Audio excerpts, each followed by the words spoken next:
मिट्टी का फ्रिज। एक गांव में कुम्हार रहता था जो मिट्टी के मटके बनाया करता था। उस कुम्हार का एक बेटा रमेश भी साथ में था, जो अपने पिता के साथ मटके बनाने का काम करता था। रमेश की माँ इस कुम्हार के काम से खुश नहीं थी। वह रमेश को अक्सर शहर में काम करने का दबाव डालती थी, लेकिन रमेश ये बोलता था कि उसकी खुशी इसी काम में है।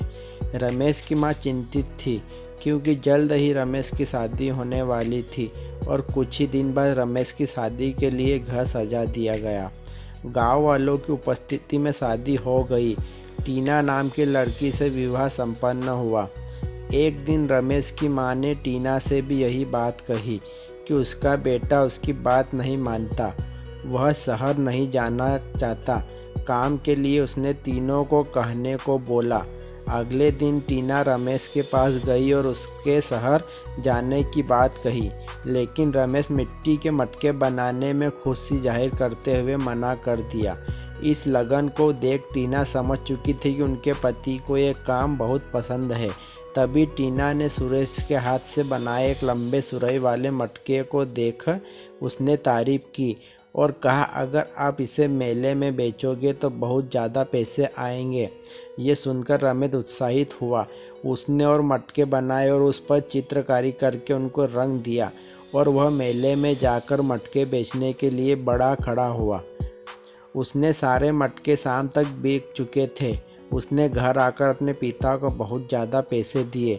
उसी रात रमेश ने टीना से पूछा कि अगर हम मिट्टी की फ्रिज बनाए, यानी मिट्टी की अलमारी जिसमें सब्जी रखी जा सके, जो बिना बिजली के चलती हो।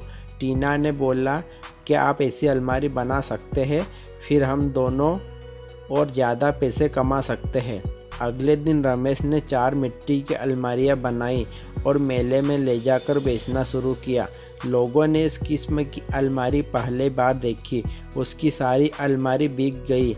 एक रिपोर्टर ने उस अलमारी का फ़ोटो खींचकर न्यूज़ में छापा। अब रमेश को अलमारी के लिए आर्डर आने लगे। लोग उसके घर जाकर उससे अलमारी खरीदना चाहते थे। ये सब माँ को देखकर अपनी गलती का एहसास हुआ और अपनी बहू टीना को धन्यवाद दिया। हमें यह कहानी से सबक मिलता है कि हमें अपने काम में फोकस करना चाहिए और हमें किसी के काम को और उत्साहित करना चाहिए। नए नए आइडिया को भी काम में लेना चाहिए दोस्तों।